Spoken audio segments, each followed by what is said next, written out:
Hello dear children, this is Preeti Chhabra and I welcome you all to Learning Never Stops. Today we are going to continue with the chapter Study of Gas Laws. In the last video we had seen the behavior, the characteristic properties of the gases. Okay. Now ये जो physical behavior show करते हैं gases, these can be described with the help of certain laws with the known conditions of pressure, temperature, volume. If these conditions are known, then जो gas के behaviour है physical behaviours they can be described with the help of certain laws. वो laws हैं gas laws. Here in this chapter we would be studying the Boyle's law and the Charles law. ये दो gas laws will study. Now pressure, temperature, volume ये standard variables हैं. Okay, change in any one और two of the variables ये lead करता है change in the other variables.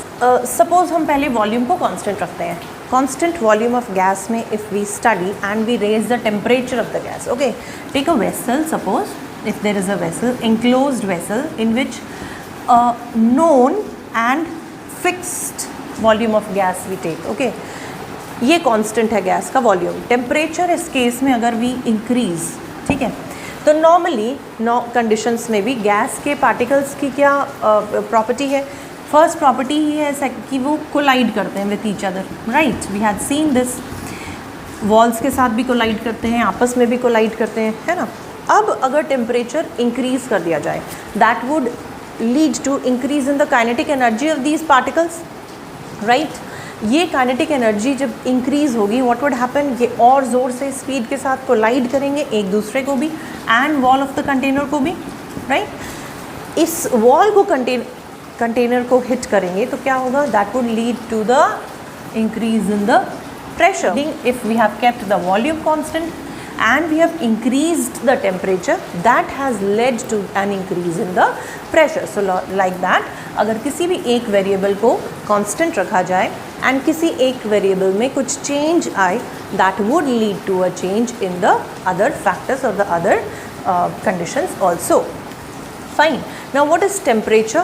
Temperature अगर simple language में we define, so it is the degree of hotness. Right? Coldness नहीं होता बेटा. Why hotness? Cold भी होती है ना, चीज़ें hot भी होती है because energy जो है वो heat है, cold कोई energy नहीं है. And so temperature is the degree of hotness. Okay. Now this is and अगर ये degree of hotness है तो इसको measure करने के लिए भी कुछ है. तो इसका measure करने का scale है जो ज़्यादा यूज़ होता है. That is the degree centigrade और डिग्री सेल्सियस. गैस का जैसे वी हैव सीन कि ये मॉलिक्यूलर इसमें मोशन रहता है. ठीक है, अब जैसे जैसे टेम्परेचर लो होगा ये मोशन कम होगा. Right, but there will come a time जब ये टेम्परेचर बिल्कुल सपोज ज़ीरो हो जाए, टेम्परेचर एकदम डिग्री ऑफ हॉटनेस ज़ीरो हो जाए तो क्या मॉलिक्यूलर मोशन वुड सीज. अगर डिग्री सेंटीग्रेड में देखा जाए तो 0 डिग्री सेंटीग्रेड टेम्परेचर पे, 0 मीन्स टेम्परेचर नील, ज़ीरो हो गया, तो क्या 0 डिग्री सेंटीग्रेड पे मोशन सीज हो जाता है, ख़त्म हो जाता है. नो, वी नो कि माइनस में भी टेम्परेचर रहता है, यानी नेगेटिव टेम्परेचर, यानी बिलो 0 डिग्री भी. तो this zero is an arbitrary zero. ये ज़ीरो है, टेम्परेचर ज़ीरो के नीचे नेगेटिव में भी है. दैट मीन्स कि मॉलिक्यूलर मोशन सीज नहीं हुआ दैट 0 डिग्री टेम्परेचर पर. But there has to be a zero temperature and absolute zero temperature जहाँ पे एब्सोल्यूटली मॉलिक्यूलर मोशन सीज हो जाए. This is theoretical. Practically it is not possible, but theoretically there must be a zero. So this fact led to define a new scale, that is Kelvin scale. Okay, after the name of the scientist. Now Kelvin scale, K से denote करते हैं इसे. Kelvin scale का जो zero होगा that would be absolute zero. Okay, absolute zero. Now अगर degree centigrade के साथ उसका रिलेशन देखें तो किस टेम्परेचर पे, डिग्री सेंटीग्रेड स्केल पे वो एब्सोल्यूट ज़ीरो हो जाएगा. That would be -273 degree centigrade. जब ये नेगेटिव टेम्परेचर -273 पे आएगा that would be the temperature जहाँ पे it is absolute zero. No temperature below -273 degree is possible. It's theoretical बच्चे. सो केल्विन स्केल का zero is the absolute zero. Okay, so Kelvin is centigrade degree में जो भी value दी होगी उसमें जो भी रीडिंग है, अगर आप 273 degree add 273 number digit add कर देते हो, that is you will get the answer in kelvin scale. Okay, now what is pressure? It is the force which the gas exerts per unit area of the walls of the container. वो उसका pressure है and it is measured in pascal the unit. Okay, one thing more, Earth's surface is surrounded by a thick layer of atmosphere. Atmosphere means mixture of gases. वो gases pressure exert कर रहे हैं on the surface of the Earth. तो surface of Earth पे भी there is constantly an atmospheric pressure. Okay, that is measured in ATM. Atmospheric pressure. 1 ATM is the standard pressure which the air exerts or this atmosphere exerts on the surface of the Earth. Okay, so like that, volume also. Volume, it is the space occupied by the gas. Okay, so it is measured in, you know, milliliter or liter or centimeter cube, decimeter cube, like that. These are the units. There is an experiment to show the relationship between pressure and volume. So we have to keep the temperature constant. Okay, जब दो variables के बीच relation देख रहे हैं, then third has to be constant.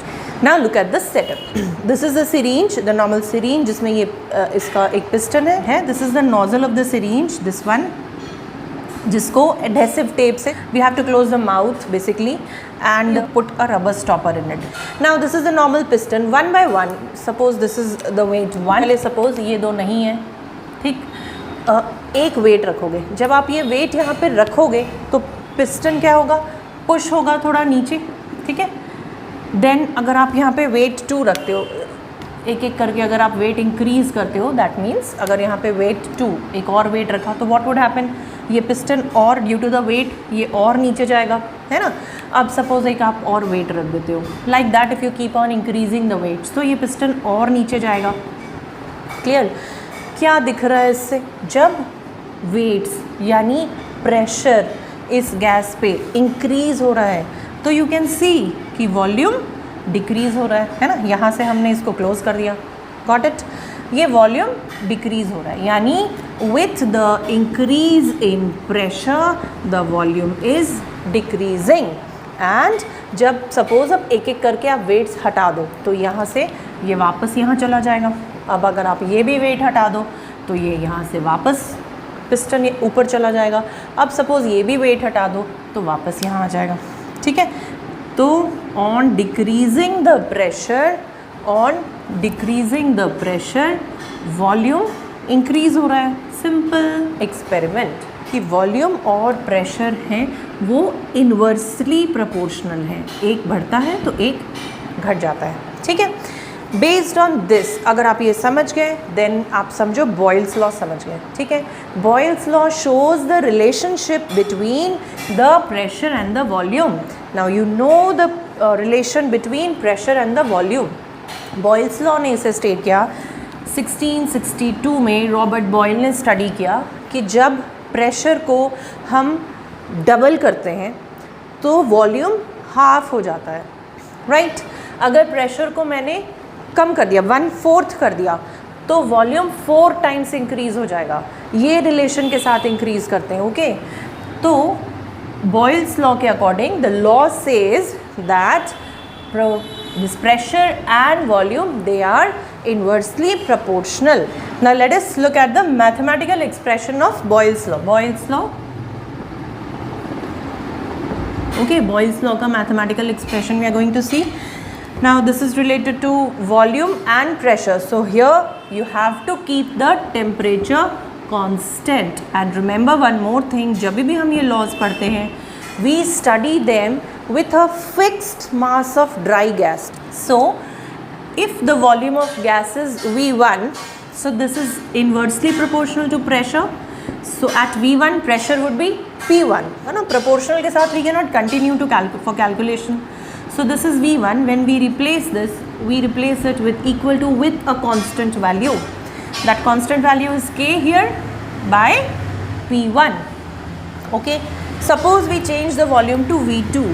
Again V2 अगर change हुआ तो that would change the pressure to P2. Again this is inversely proportional.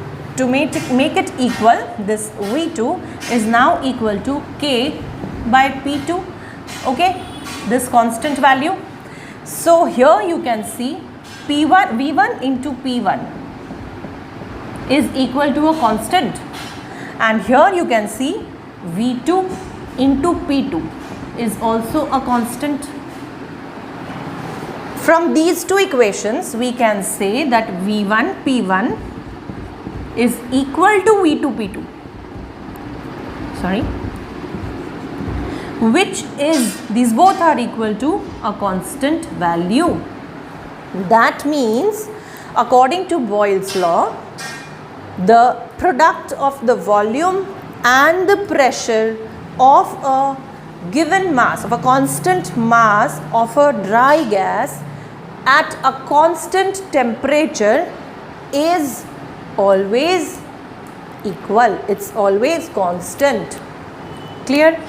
अगर इसे सिंपल टर्म्स में देखें तो एग्जाम्पल लेते हैं. सपोज V1 है, P1 है. Suppose for example if you take V to be 1, ठीक है. अगर V1 है तो प्रेशर अगर सपोज 2 है, कुछ भी value, I am just writing this to explain you.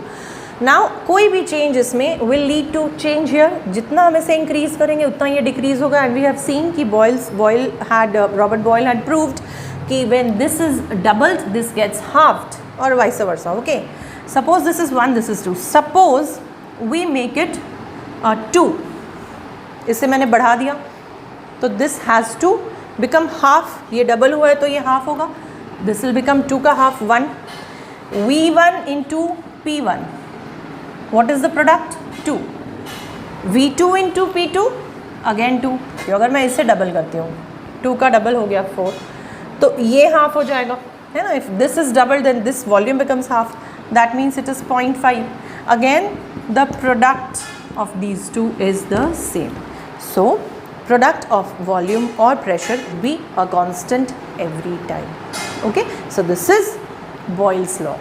Now let us see the graphical verification of the law of Boyle's law. Okay, 3 graphs we'll plot. First is V versus 1 by P.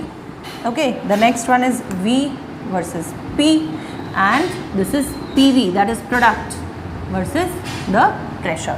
Okay, now in all the 3 cases temperature has to be constant. So such types of graph isotherm, इनको isotherms बोलते हैं. Okay, जहाँ पे temperature constant है. Temperature has to be constant because Boyle's law is all about study of pressure and volume with temperature constant. Fine.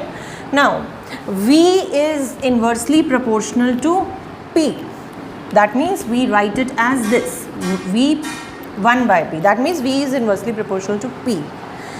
But V is directly proportional to 1 by P. The 1 by P, if it is directly proportional, then you would get a straight graph. Okay, अगर 1 है तो it would be 1, अगर 2 है तो it would be 2, 3 है तो 3, like that. Now coming to V versus P. Here V is inversely proportional to P. Fine. So in this case you will get a hyperbola. अगर pressure suppose 1 पे pressure है, हम decrease होगा ना, pressure जैसे जैसे इंक्रीज़ होगा तो वॉल्यूम डिक्रीज़ होगा, इन्वर्सली प्रोपोर्शनल है. तो सपोज़ अगर प्रेशर जब 1 था तो वॉल्यूम सपोज है 4. ओके, नाउ बहुत सारे बच्चों का ये क्वेश्चन होता है कि जैसे यहाँ पे एक स्ट्रेट लाइन मिली वैसे यहाँ पे स्ट्रेट लाइन क्यों नहीं हो सकती, हाइपरबोला क्यों होता है? बिकॉज ये रिलेशन कैसा है, अभी हमने देखा कि अगर ये 1 का डबल हो जाए यानी 1 का 2, तो ये 4 का 3 नहीं होगा ना कि 1 से 2 हुआ तो ये 4 से 3. ये अगर डबल है तो वॉल्यूम हाफ हो जाएगा. That means if pressure is doubled, it has come from 1 to 2, तो volume is half. That means from 4 to 2 it will come from 4 to 2. Okay, now अगर आप प्रेशर 3 पे जाता है तो वॉल्यूम वुड बी, ये 1 से 3 पे गया तो this is 4/3. That means 1.3 something, so 1.3 somewhere here. So you cannot get a straight line here, so you will get a hyperbola. Okay,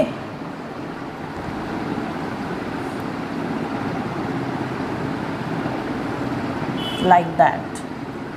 Fine. So these two graphs are clear and this is very simple. Just now we saw कि किस तरह से इनका product constant ही रहता है। अगर आप pressure increase करते जाओ या इधरवाइज अगर यहाँ पे वॉल्यूम भी होता आप उसको इंक्रीज या डिक्रीज करते, एनीवेज वो ultimately product is going to be a constant. So suppose this, you will get a line parallel to the line here on the x-axis. Okay, so this is the graphical verification of the Boyle's law. Clear?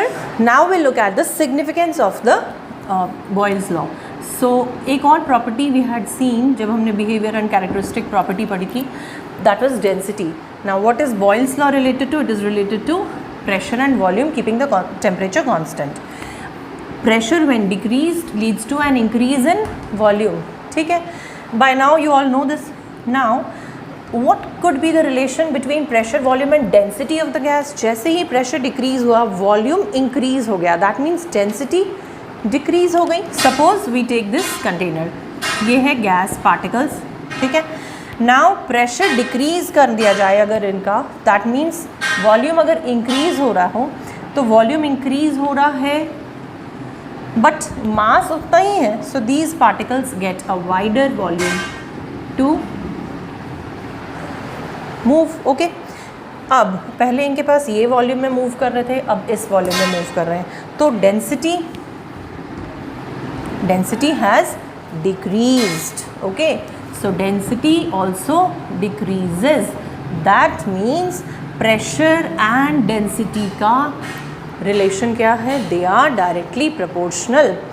अगर आप pressure increase कर दो तो volume decrease हो जाएगा and वो particles को they get less space to move, hence making the air or the whole thing denser.